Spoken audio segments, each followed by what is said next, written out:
Welcome to को curricular master YouTube channel. आप सभी का स्वागत है आपके अपने नए यूट्यूब चैनल को करिकुलर मास्टर में। मैं शिवम शुक्ला आप सभी दोस्तों का हार्दिक स्वागत करता हूं। फिजिकल एजुकेशन एंड योगा ये आपका को करिकुलर कोर्स है।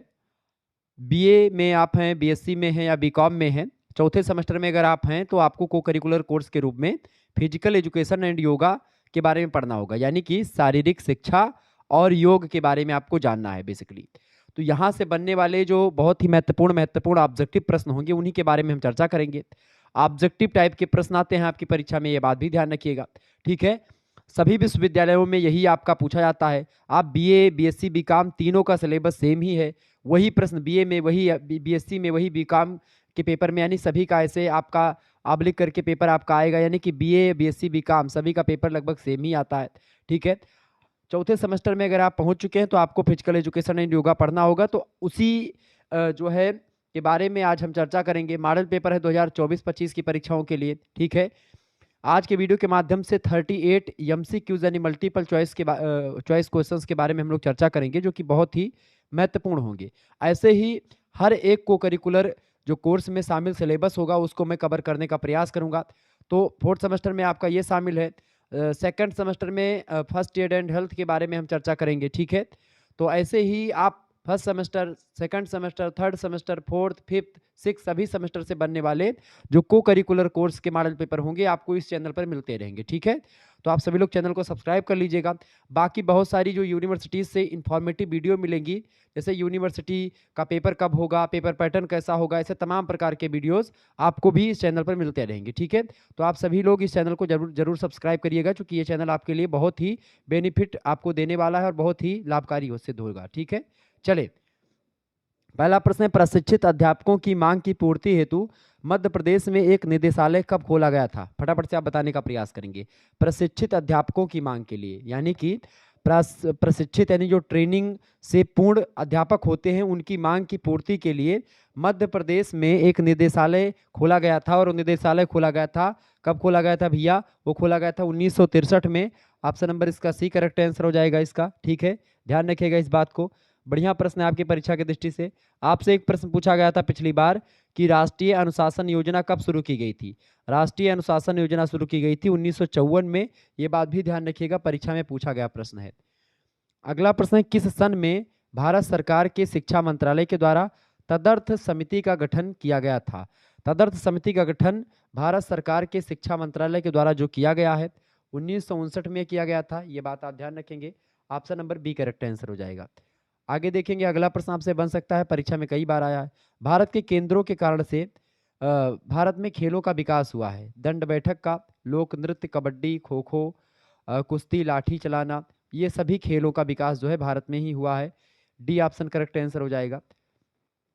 अगला क्वेश्चन आप देखिएगा, भारत में स्वतंत्रता से पूर्व यानी स्वतंत्रता से पहले ब्रिटिश काल में स्कूलों में ध्यान दिया जाता था किस पर? साइकिल पोलो पर, घुड़दौड़ पर, स्वदेशी खेलों पर या पोलो पर? यह प्रश्न पिछली बार पूछा गया है, ध्यान रखिएगा।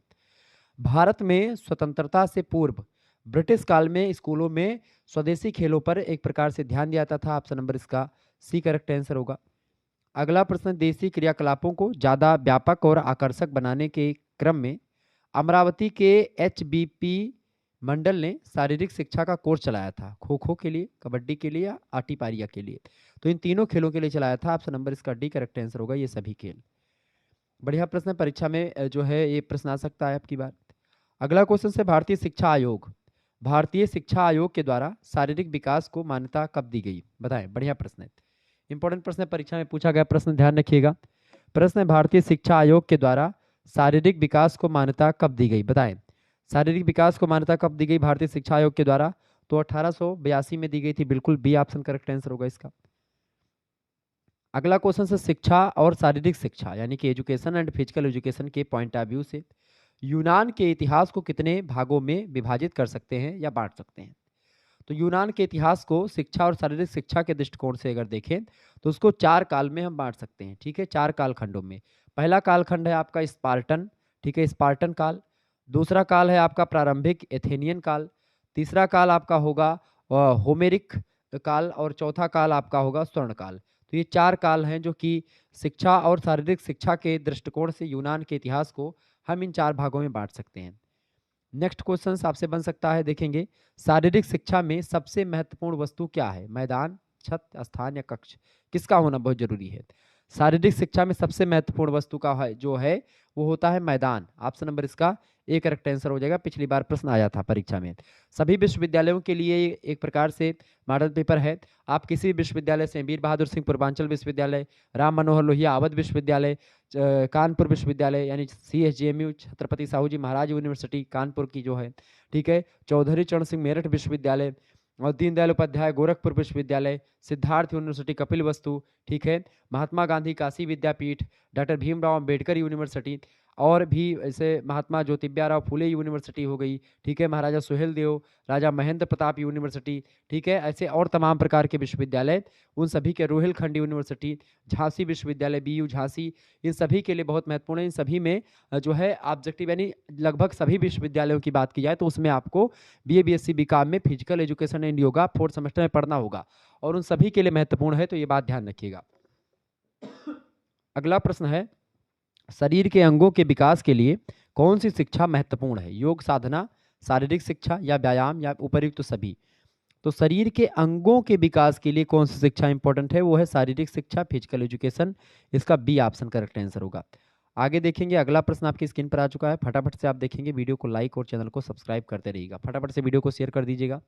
चलिए, प्रश्न आपका आ चुका है।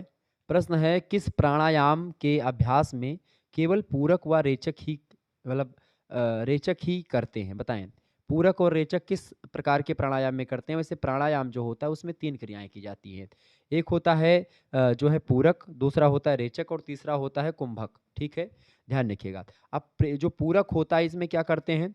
पूरक में जानते हैं क्या करते हैं? श्वास को हम लोग खींचते हैं। जैसे हमने क्या किया, एक नाक दबा लिया और दूसरे नाक से क्या किया, हमने सांस को खींचा, यानी कि ये क्या हो गया, ये आपका पूरक हो गया। फिर इसके बाद में रेचक क्या होता है, जब हम जो है क्या करते हैं, सांस को छोड़ते हैं तो क्या होता है, यानी कि एक बार सांस खींचे फिर जब छोड़ते हैं तो क्या हो गया, छोड़ने को रेचक कहा जाता है। यानी सांस छोड़ने को रेचक, सांस को छोड़ने की जो प्रक्रिया होती है, हवा बाहर निकालने की प्रक्रिया, रेचक कहलाती है नाक के माध्यम से, और पूरक नाक के माध्यम से जब हवा आप अंदर खींचते हो उसको पूरक कहते हैं, ठीक है, उसको क्या बोलते हैं, पूरक। लेकिन जब आप क्या करते हैं, जब आप जो है सांस को अंदर खींच करके और सांस को अपने रोक लेते हैं, यानी कि सांस आप रोक लेते हैं, सांस रोकने की क्रिया को आप कुंभक कहते हैं। क्या बोलते हैं, कुंभक कहते हैं। सांस रोकने की क्रिया क्या कहलाती है भैया, कुंभक कहलाती है। समझ में आ गई चीजें। तो जो आपका प्राणायाम होता है उसके अभ्यास के दौरान, प्राणायाम कई प्रकार के होते हैं, केवली प्राणायाम, उज्जाई प्राणायाम, शीतली प्राणायाम, प्लाविनी प्राणायाम, ठीक है, ऐसे और प्राणायाम आपके होते हैं, ठीक है, ध्यान रखिएगा, कपालभाति प्राणायाम, ठीक है, शीतकारी प्राणायाम। तो इन सभी प्राणायाम में आपका जो केवली प्राणायाम होता है इसमें पूरक और रेचक ही हुआ तो होता है। ए ऑप्शन करेक्ट आंसर होगा। अगला प्रश्न, किसका अभ्यास बाकी प्राणायाम के साथ आसानी से कर सकते हैं? फटाफट से आप बताएंगे। तो किसका अभ्यास बाकी प्राणायाम के साथ आसानी से कर सकते हैं? तो प्लावनी प्राणायाम का जो है अभ्यास आप बाकी प्राणायाम के साथ कर सकते हैं। बी ऑप्शन करेक्ट आंसर होगा इसका। अगला प्रश्न, पेट की गर्मी और जलन को कम करता है, कौन सा प्राणायाम? तो भाई शीतली प्राणायाम, जाहिर सी बात है ये पेट की गर्मी और जलन जो होगी उसको शीतलता प्रदान करेगा, कम करेगा, शीतली प्राणायाम। ए ऑप्शन करेक्ट आंसर होगा। ये सब प्रश्न पूछे गए हैं परीक्षा में, ध्यान रखिएगा। अगला प्रश्न है, सकारात्मक विचारों का संचार करने में सहयोगी है, सकारात्मक विचारों का संचार करने में सहयोगी कौन सा है? सूर्य भेदी प्राणायाम। ऑप्शन नंबर इसका ए करेक्ट आंसर होगा। बालों की सारी समस्याओं का समाधान प्राप्त होता है, बालों की सारी समस्याओं का समाधान प्राप्त होता है कपालभाति प्राणायाम से। ऑप्शन नंबर इसका डी करेक्ट आंसर हो जाएगा। बढ़िया प्रश्न परीक्षा में आ सकता है आपकी बार। देखिए, घेरंड संहिता के उपदेशक कौन है? घेरंड संहिता की अगर बात करें तो घेरंड संहिता को लिखा है घेरंड मुनि ने, यानी उसके उपदेशक हैं घेरंड मुनि। घेरंड मुनि के शिष्य थे चंडकपाली। चंडकपाली नाम के एक राजा थे। चंडकपाली राजा जो थे वो घेरंड मुनि के शिष्य हुआ करते थे। चंडकपाली राजा ने ही एक प्रकार से जो है योग के बारे में कुछ प्रश्न तमाम सारे पूछे थे घेरंड मुनि से। तो घेरंड मुनि ने कहा कि राजा, तुम्हारे प्रश्नों का उत्तर जो है मैं एक पुस्तक के माध्यम से दूंगा। उन्होंने घेरंड संहिता लिख डाली और उसमें राजा के तमाम प्रकार के प्रश्नों के जवाब थे, ठीक है। तो इसका करेक्ट आंसर क्या हो जाएगा? घेरंड मुनि ने घेरंड संहिता को लिखी। घेरंड संहिता में कुल श्लोकों की संख्या की अगर बात करें तो कुल मिलाकर के घेरंड संहिता में 7 अध्याय हैं, सप्ताध्यायी है ये घेरंड संहिता। और इसमें कुल मिलाकर के 353 श्लोक हैं, जिसमें एक प्रकार से सारी चीज़ें बताई गई हैं। ओके, ध्यान रखिएगा इस बात को। अच्छा, घेरण संहिता में जो 7 अध्याय हैं कौन कौन से हैं? पहला अध्याय है षटकर्म प्रकरणम। ठीक, क्या है पहला अध्याय कौन सा है? षटकर्म प्रकरणम। दूसरा आपका है आसन प्रकरणम। तीसरा है मुद्रा कथनम। चौथा है प्रत्याहार। पांचवा है आपका प्राणायाम। छठवां है ध्यान योग। और आपका 7वां जो अध्याय है वो है समाधि योग। तो ये 7 अध्याय हैं और इन 7 अध्यायों में 353 श्लोकों की संख्या है, ये बात ध्यान रखेंगे। समाधि पाद में कुल कितने सूत्र हैं? समाधि पाद की अगर बात करें तो समाधि पाद जो है ये पतंजलि के, पाद मतलब अध्याय, तो समाधि पाद जो है ये एक अध्याय है किसका? ये पतंजलि के योग सूत्र का एक प्रकार से ये अध्याय है। पतंजलि का योग सूत्र यानी योग सूत्र एक पुस्तक है जो इसको पतंजलि ने लिखा है। वो एक प्रकार से कितने अध्यायों में? 4 अध्यायों में बटी हुई है, जिनमें से एक आपका ये पाद जो है यानी अध्याय ये है समाधि पाद। समाधि पाद की अगर बात की जाए तो उसमें 51 सूत्र हैं, ये बात आप ध्यान रखेंगे। ठीक है, अगला प्रश्न, शारीरिक शिक्षा का मुख्य उद्देश्य क्या है? शारीरिक विकास, व्यक्ति का संपूर्ण विकास, या वृद्धि और विकास, या फिर ये सभी? तो शारीरिक विकास का जो मुख्य उद्देश्य, उद्देश्य पूछता तो आप डी लगा देते, लेकिन यहाँ पर मुख्य पूछा गया है तो यहाँ पर व्यक्ति का संपूर्ण विकास या व्यक्ति का सर्वांगीण विकास जो आप ऑप्शन में मिले, चूंकि यूनिवर्सिटीज जो हैं यही मानती हैं। बी ऑप्शन करेक्ट आंसर हो जाएगा। अगला प्रश्न है राष्ट्रीय अनुशासन योजना। राष्ट्रीय अनुशासन योजना किस वर्ष आरंभ में आई? तो ये आई थी 1954 में। मैंने प्रश्न अभी पूछा था तो यही होगा इसका करेक्ट आंसर, 1954। ये प्रश्न कई बार परीक्षा में आया हुआ है, ये आप ध्यान रखिएगा। Okay, clear. आगे बढ़ते हैं और भी चीज़ों को जानने का प्रयास करते हैं। फटाफट से एक बार वीडियो को लाइक और शेयर करते रहिएगा, ऐसे ही प्रश्न आपके परीक्षा में पूछे जाते रहते हैं। चलिए प्रश्न बताएं भाई। प्रश्न आपका आ चुका है, फटाफट से आप देखने का प्रयास करेंगे। प्रश्न क्या है? प्रश्न है कि विश्व स्वास्थ्य दिवस कब मनाया जाता है? बहुत ही बढ़िया प्रश्न है, परीक्षा में कई बार आया है प्रश्न। विश्व स्वास्थ्य दिवस मनाया जाता है 7 अप्रैल को। Option number B correct answer हो जाएगा। हमेशा प्रश्न आया हुआ है और अब की बार भी आएगा, ध्यान रखिएगा। मोटापे का मूल्यांकन करने की विधि कौन सी है? मोटापे का मूल्यांकन करने की जो विधि होती है उसको बोलते हैं बीएमआई। बीएमआई के द्वारा एक प्रकार से मोटापे को मापते हैं। ठीक है, बेसल मेटाबॉलिक इंडेक्स बोलते हैं इसको, ध्यान रखिएगा। अगला क्वेश्चन आपकी स्क्रीन पर आ चुका है, मोटापे का मुख्य कारण क्या है? अगर आप अधिक मात्रा में कार्बोहाइड्रेट और वसा लेंगे तो आप मोटे हो जाओगे, यानी कि सी ऑप्शन मोटापे का मुख्य कारण है अधिक कार्बोहाइड्रेट और वसायुक्त पदार्थों को लेना। अगला प्रश्न, कार्बोहाइड्रेट और वसा की अधिकता से होने वाला कौन सा रोग होता है? तो कार्बोहाइड्रेट और वसा की अधिकता से आपको रोग होगा मोटापा रोग। ठीक है, इसका सी ऑप्शन करेक्ट आंसर हो जाएगा। कार्बोहाइड्रेट और वसा की अगर बात की है, वसा को अंग्रेजी में फैट बोलते हैं, कार्बोहाइड्रेट को कार्बोहाइड्रेट बोलते हैं। कार्बोहाइड्रेट शरीर को ऊर्जा देता है। 1 ग्राम कार्बोहाइड्रेट अगर हाइड्रेट आप लेते हो, यानी कि ये अनाजों में पाया जाता है कार्बोहाइड्रेट। ठीक है, वसा आपका घी तेल इस सब में पाया जाता है। तो 1 ग्राम कार्बोहाइड्रेट की अगर बात की तो उसमें 4 किलो कैलोरी ऊर्जा मिलती है, जबकि बात करें वसा तो 1 ग्राम वसा में 9 किलो कैलोरी ऊर्जा मिलती है, ये बात ध्यान रखेंगे। ठीक है, आगे देखेंगे, मोटापे का मुख्य कारण क्या है? भोजन संबंधी आदतें, वंशानुक्रम, कम शारीरिक परिश्रम। अगर आप भोजन की आदतें अपनी नहीं सुधारेंगे, भोजन एक प्रकार से आपका मतलब भोजन का एक प्रकार से आपकी आदत बिगड़ चुकी है, तो ऐसी स्थिति में मोटापा बढ़ सकता है। वंशानुक्रम भी मोटापे का एक कारण है। कभी कभी क्या होता है, जिसके पिताजी बहुत मोटे होते हैं उसका बच्चा भी मोटा होता है, या माता मोटी तो बच्चा भी मोटा होता है, यानी कि वंशानुक्रम का भी प्रभाव पड़ता है। और अगर आप कम शारीरिक श्रम करेंगे, आप शरीर से मेहनत कम करोगे तो भी आप मोटे हो जाओगे। Option number D correct answer हो जाएगा, उपरोक्त तो सभी। ठीक है,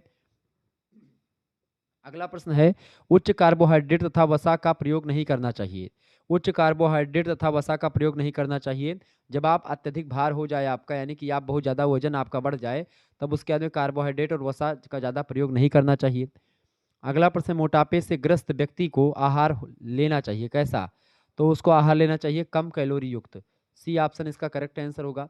नेक्स्ट क्वेश्चन आप देखेंगे, प्रश्न है, निम्न में से कौन सा भोज्य पदार्थ मोटापे से ग्रसित व्यक्ति अधिक मात्रा में ले सकता है? बताएं, निम्न में से कौन सा भोज्य पदार्थ मोटापे से ग्रसित व्यक्ति अधिक मात्रा में ले सकता है? तो वो हरी पत्तेदार सब्जियां ले सकता है मोटापे से युक्त व्यक्ति। नींबू की शिकंजी वो ले सकता है। स्प्रेटा मतलब सप्रेटा दूध भी ले सकता है। डी ऑप्शन करेक्ट आंसर हो जाएगा, उपरोक्त तो सभी। नेक्स्ट क्वेश्चन है, मोटे व्यक्ति के आहार में निम्न में से क्या होना चाहिए? मोटे व्यक्ति के आहार में फल, सब्जियां, सलाद और तरल पदार्थ अगर हों तो ज़्यादा बेटर होता है, यानी कि पहला ऑप्शन इसका करेक्ट आंसर हो जाएगा। तले हुए पदार्थ नहीं खाना चाहिए, केक और पेस्ट्री तो बिल्कुल नहीं, जंक फूड तो बिल्कुल नहीं खाना चाहिए।